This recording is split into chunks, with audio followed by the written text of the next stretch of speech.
Bonjour, je vous présente cet ouvrage. George Politzer, critique des fondements de la psychologie. Réfléchir sur la psychanalyse. Reproche aux psychologues classiques d'avoir pris l'effet psychologique pour des choses. Les théories sont mortelles et la science ne peut avancer que sur ses propres ruines.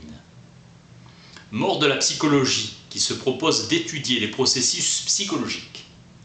La science est faite de patience, c'est sur des recherches de détails que se sont édifiées les grandes hypothèses. Le savant croit que la patience est une méthode en elle-même. Une histoire de 50 ans et les réflexes conditionnels sont arrivés heureusement. Les savants forment une véritable hiérarchie. Les psychologues sont scientifiques, comme les sauvages, évangélisés sont chrétiens. Dans 50 ans, la psychologie officielle nous apparaîtra comme l'alchimie. On comprendra que le mouvement psychologique contemporain n'est que la dissolution du mythe de la nature double de l'homme. Liquidation de toute mythologie. En psychologie, c'est la science elle-même qui est fausse, radicalement, comme les sciences occultes, l'élaboration notionnelle de la croyance générale dans les démons, mythologie de l'âme. Les behavioristes affirment que l'hypothèse de la vie intérieure représente un reste d'animisme. La critique kantienne de la psychologie rationnelle aurait dû déjà ruiner définitivement la psychologie. Le culte de l'âme est essentiel au christianisme. La psychologie est fausse devant la science et fausse devant l'esprit. La fausse sagesse suivra dans sa tombe la fausse science, car l'abstraction meurt. Le behaviorisme est stérile, retombe dans l'introspection déguisée. La psychanalyse, loin d'être un enrichissement de la psychologie classique, est la démonstration de sa défaite. Sagesse et efficacité, fécondité sont les attributs d'une science féconde. La sagesse et le pouvoir d'un physicien ou d'un chimiste vous étonneront. Un psychologue vous parlera de la vie intérieure. Vous ne pleurez pas car vous êtes triste, mais vous êtes triste car vous pleurez. Le psychologue ne sait rien et ne peut rien. Il est le parent pauvre des serviteurs de la science, nourri d'espoir et d'illusions. L'histoire de la psychologie nous relate aucune découverte, c'est un travail notionnel. Il est devant un homme comme un ignorant, sa science ne lui sert pas quand il est devant l'objet de sa science, mais seulement avec ses confrères. Sa science n'est qu'une science de discussion, une héristique. Dans la psychanalyse, le psychologue peut acquérir une science réelle, le physicien successeur du magicien, le psychanalyste successeur du liseur des pensées. Tous sont des comédiens, découverte véritable. Pour Dugas, le rêve est l'anarchie psychologique, affective et mentale, le jeu des fonctions livrées à elles-mêmes, sans contrôle. Les faits psychologiques sont à la première personne. La lampe est un fait objectif, précisément car elle est en troisième personne. Or, la psychologie veut considérer les faits à la troisième personne. C'est impossible d'appliquer 2 fois la méthode de la troisième personne tout en voulant obtenir chaque fois un ordre de réalité différent. Ou on renonce à la psychologie, ou on abandonne la méthode de la troisième personne lorsqu'on étudie des faits psychologiques. Ne pouvant entrer dans aucun processus impersonnel. Ôter le jeu, c'est anéantir les psychologues. Toute théorie fondée sur cette démarche n'est qu'une fabulation pure et simple. La psychologie affirme que son domaine est constitué par les événements du moi. Elle ne sait plus quoi faire de ce moi. Et en réalité, elle n'en fait rien. Hume l'a dit, le moi n'est qu'une multiplicité de phénomènes. Par le schéma de la réflexion, le moi est la cause des faits de conscience et sujet de l'introspection. Le moi reste toujours abstrait. Les faits psychologiques doivent être homogènes au jeu. Ils ne peuvent être que les incarnations de la même forme du jeu. Kant, dans sa théorie de la synthèse, satisfait à l'exigence de la première personne et de l'homogénéité. La synthèse est un acte en première personne et les catégories le sont en dernière analyse. La perception transcendantale est la forme pure de l'acte du jeu. Sujet de la pensée objective, donc universelle. Son étude ne requiert l'expérience concrète et l'exclut. Or, la psychologie, si elle a une raison d'être, ne peut exister qu'en tant que science empirique. On explique le rêve qu'en le rapportant au jeu, mais rapporté au jeu, le rêve signifie alors la détermination de son sens en tant que moment dans le déroulement d'un ensemble d'événements dont nous appelons la totalité une vie, la vie de l'individu particulier. Le rêve est la réalisation d'un désir. Seul Freud dit que le rêve a un sens et le soutient. Scherner a fait en 1861 une tentative. Activité de l'imagination qui tire ses matériaux de la mémoire de la veille, mais ne dispose pas de la langue des concepts. Il faut qu'elle montre ce qu'elle veut dire. Remplaçant un objet par son image, elle dramatise la pensée. Toute la pensée de Scherner se trouve faussée par l'abstraction. Le sens du rêve, dans ce cas, a un sens général, contenu latent général. Or, pour Freud, c'est notre personnalité qui apparaît dans chacun de nos rêves. Les deux affirment que le rêve a une signification, mais l'un est psychologue et se hâte de revenir à l'abstrait après avoir effleuré le concret, tandis que l'autre inaugure le retour conscient et décisif au concret. Le désir cherche à se réaliser. Désir possible. Le jeu reste constamment présent dans le rêve. Freud postule un désir effectif, la détermination par un motif réel, concret, psychologique, et il nous conduit au cœur même de l'expérience individuelle. Tout rêve est désir réalisé. Si le contenu manifeste est pénible, c'est un cauchemar. Derrière le rêve se cache un sens et une valeur psychologique. Le rêve est toujours accomplissement du désir, car il provient du système inconscient qui n'a pas d'autre but. Sa méthode réside dans un état psychique entre la veille et le sommeil, un état hypnotique. Il remplace l'introspection par le récit individuel. Freud substitue le point de vue du comportement à celui de l'intuition. Et le travail porte, par le récit, sur des données objectives. On peut l'étudier du dehors, ce n'est pas une introspection. Le sujet qui subit la psychanalyse ignore l'interprétation et il parle sans se douter du sens que le psychanalyste dégagera des matériaux qui lui sont fournis. Le psychologue introspectif, non. Le psychanalyste demande simplement à son sujet de se laisser aller et de parler. Le sujet n'a pas à s'occuper d'autre chose. Le sujet ne peut pas accomplir le travail chez le psychologue. Il est libéré de ce mimétisme, de revivre les états d'âme de son sujet, sinon l'introspection n'a pas de sens. Le psychanalyste n'invente pas une attitude nouvelle et paradoxale comme la réflexion. Il cherche non pas à transformer en réalité le plan de la signification, mais à l'approfondir pour retrouver des significations collectives, conventionnelles, des significations individuelles révélatrices de la psychologie. Un second récit opposé au récit purement significatif, l'interprétation. Le récit conventionnel, Freud l'appelle contenu manifeste, la traduction de ce récit en termes d'expérience individuelle, contenu latent. Malebranche disait « Notre raison est peut-être chrétienne, mais notre cœur est païen. Les psychologues parlent de la science, ils la copient, mais ils ne l'aiment pas et ne font pas un travail scientifique véritablement stylé. » Dans les expériences d'association, le sujet tourne toujours autour de certains thèmes intimes. Le psychanalyste demande au sujet de dire tout ce qui lui passe par la tête sans critique, sans réticence, abandonner tous les montages conventionnels, se laisser inspirer par sa dialectique secrète. Les données sont le contexte d'un sens que nous cherchons en psychanalyse. Les hypothèses de structure lui sont défendues. Il n'y a pas le droit de chercher des mécanismes, car quel que soit le paradoxe, c'est vers une psychologie sans vie intérieure que nous oriente la psychanalyse.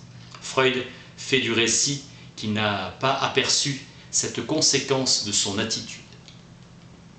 Freud se détourne de l'investigation de la réalité intérieure pour ne s'occuper que de l'analyse du drame. Cette attitude concrète amène des découvertes restées inaccessibles à la psychologie classique. Montrer que la majorité des désirs qui s'accomplissent dans le rêve ont en commun que ce sont des désirs infantiles, une impulsion infantile. C'est un fait d'analyse. Préférence accordée par le rêve au récent et à l'indifférent, intervention fréquente de souvenirs infantiles. La particularité du récent s'explique par le déplacement. Un incident insignifiant arrive à se substituer à des faits importants. Déplacement de l'accent psychique. La charge psychique passe des représentations dont le potentiel initial est élevé à d'autres dont la tension est faible et ainsi franchir le seuil de la conscience. Les impressions du jour indifférentes sont la transposition. Pareil pour la condensation. Nous sommes maintenant dans le domaine de l'induction, les associations libres où le récit donne un matériel remarquable. Il est disproportionné relativement au contenu manifeste et révélateur. apprendre au sujet des choses qu'il ne connaît pas lui-même. Le récit qui résulte de l'analyse, Freud en fait la pensée du rêve et le conçoit antérieur au rêve lui-même.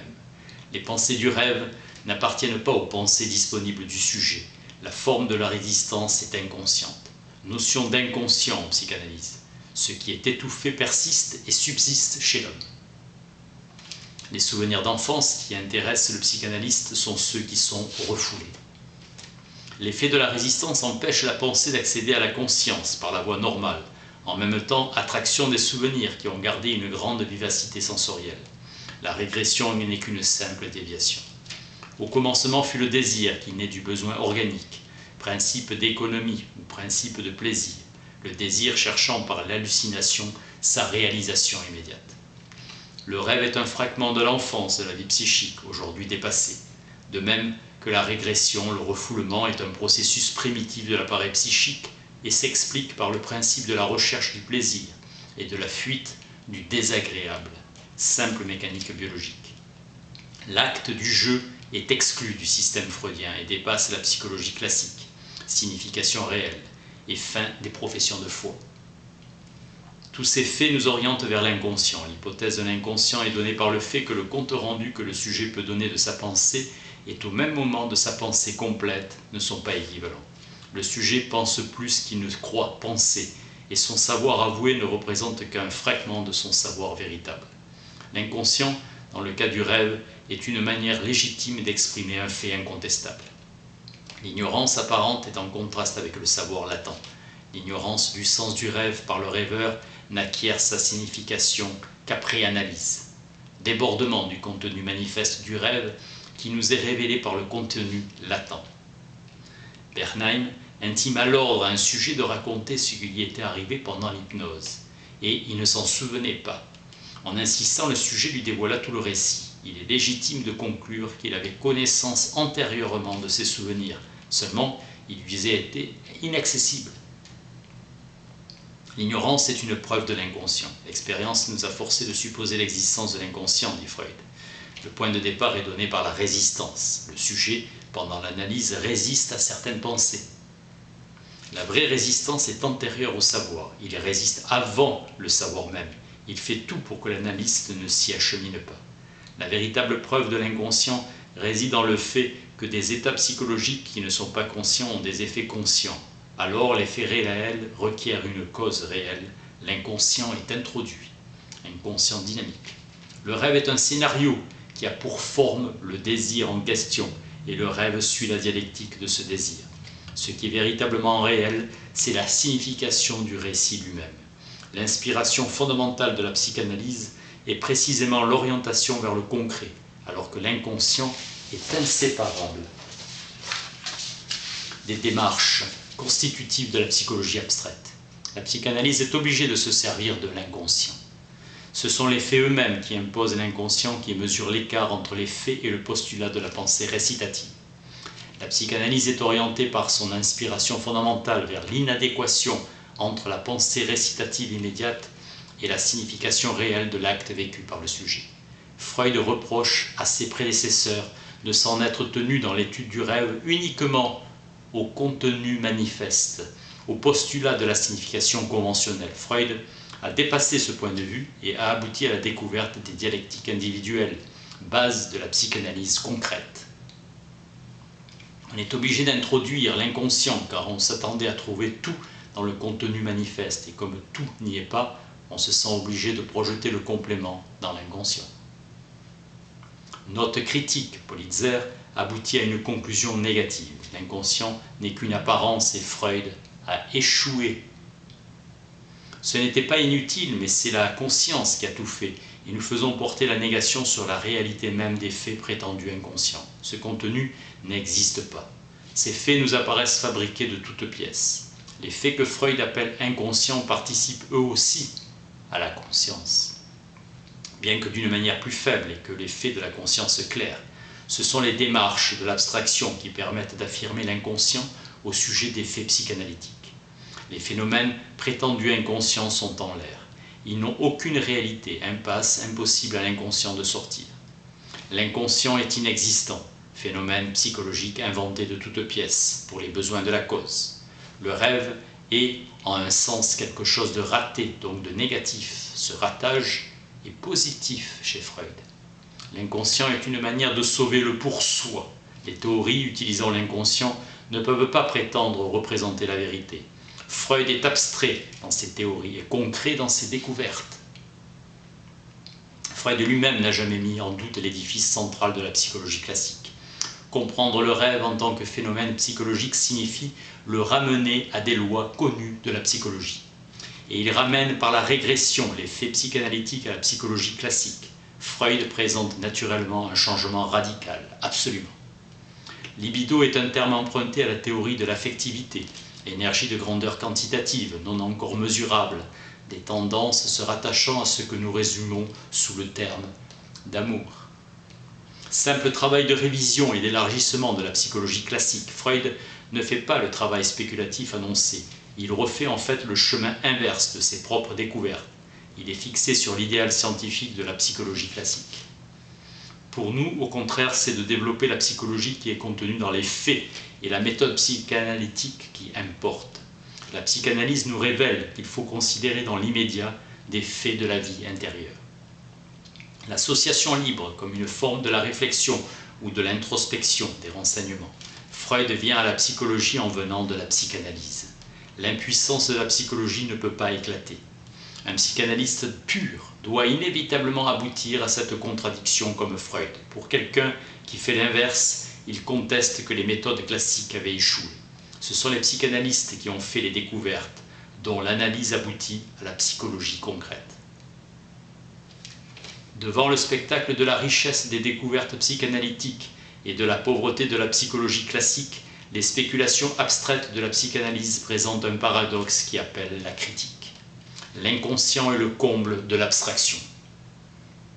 Il se rapporte à des faits psychologiques dont le sujet n'a pas une connaissance directe ou donnée par intuition immédiate. Les faits inconscients échappent à la conscience et donc à l'introspection. Abandon du domaine du psychique lui-même, l'aspect purement moteur des comportements donne toute la place au psychologue. On étudie les faits objectifs. La théorie freudienne, la conscience n'est qu'un organe supérieur de la perception et l'inconscient est transcendant relativement à la conscience. L'attitude de Freud est radicale et la psychanalyse a été obligée de situer dans l'inconscient tous les processus importants et déterminants de telle sorte que le rêve, par exemple, s'explique par des activités préconscientes ou inconscientes. Il ne reste plus pour la conscience que la perception pure et simple du psychisme. L'inconscient en lui-même est un inconnaissable. Le psychisme admettant à la perception de la conscience que certaines conditions. La perception du psychique est soumise à ces conditions. La conscience ne peut nous apprendre rien de ce qui nous intéresse véritablement, car cela appartient au préconscient ou à l'inconscient. Le psychanalyste doit dépasser le conscient s'il veut comprendre le rêve, abandonner le contenu manifeste pour aller au contenu latent. L'introspection n'est plus du tout une méthode scientifique au sens propre du mot. La technique psychanalytique est la voie royale qui mène à la connaissance de l'inconscient. Notion véritable et nouvelle, l'identification et le complexe d'Oedipe. Le moi absorbe les propriétés de l'objet dans l'identification qui est différente de l'imitation. L'identification est un acte qui a un sens, le sujet est quelqu'un d'autre ou quelque chose d'autre que lui-même, un modèle. Ce qui frappe dans une identification, c'est son ampleur. L'individu subit une transformation d'après le modèle de la personne qui lui avait servi jusqu'alors d'objet libidineux, partie effective de sa vie, chef d'une série d'attitudes. Quant au complexe d'Oedipe, il est de nature érotique. Le père barre le chemin vers la mère et finit par désirer remplacer le père.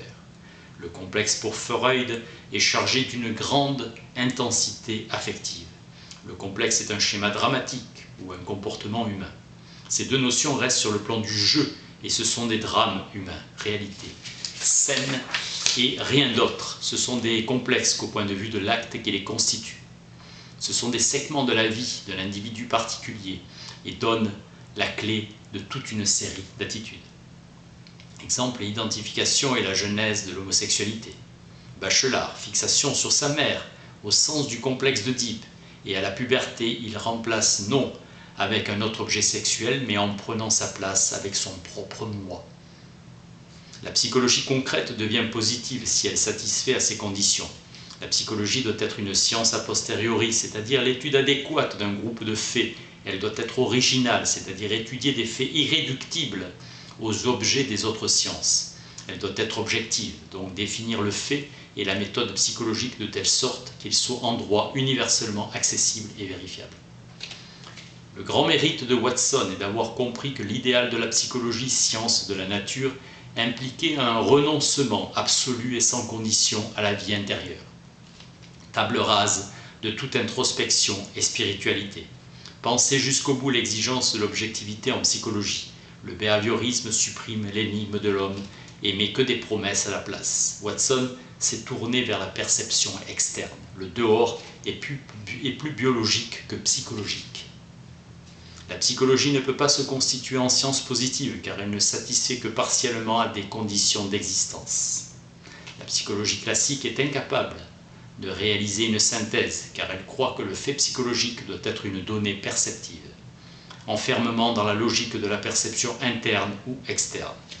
Consentir à mettre à la base de la science psychologique un acte de connaissance d'une structure plus élevée que la simple perfection. Condition de l'originalité et de l'objectivité, échapper à l'alternative dedans ou dehors. Dans le drame humain, il y a une vraie synthèse de la psychologie subjective et objective. En choisissant le champ d'étude du drame, un geste que je fais est un fait psychologique, car il est un segment du drame que représente ma vie. La manière dont il s'insère dans ce drame est donnée par le récit. C'est le geste éclairé par le récit qui est le fait psychologique et non le geste à part, ni le contenu réalisé du récit. Abandon du sens au profit du formalisme. Le point de vue du psychologue est celui qui coïncide avec le drame. La donnée extérieure est définie par le comportement humain qui se rapporte aux événements où se déroule la vie et à l'individu en tant que sujet de cette vie. La constatation du comportement humain résulte d'une perception compliquée d'une compréhension. Il est construit. C'est un récit significatif et il éclaire le drame. Comprendre le drame qui se passe devant nous, résultat d'une construction. Ainsi, la psychologie concrète représente la véritable synthèse entre la psychologie subjective et objective et cesse d'être la science de la vie intérieure. Pour connaître le sens du drame, il faut avoir recours au récit du sujet. La psychologie concrète nous oriente vers le behaviorisme qui est d'inspiration concrète, négation radicale de la conscience de l'introspection. Dans ce cas, le fait psychologique, c'est le comportement. Ne pas s'enfermer comme Watson dans le couple stimulus-réponse. Le comportement est bien un segment de la vie de l'individu particulier. Rapprochement inattendu entre le behaviorisme et la psychanalyse. Révolte contre l'abstraction et effort de repartir sur le plan concret de la vie de l'homme.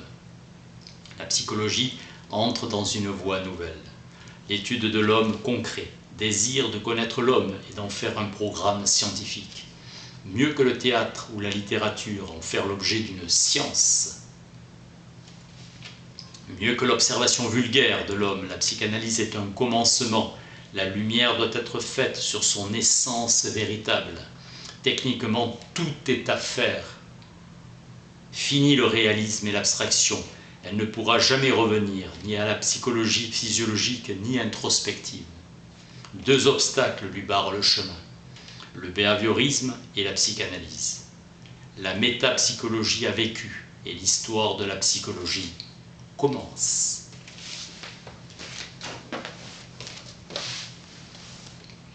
Georges Politzer, critique des fondements de la psychologie. Merci.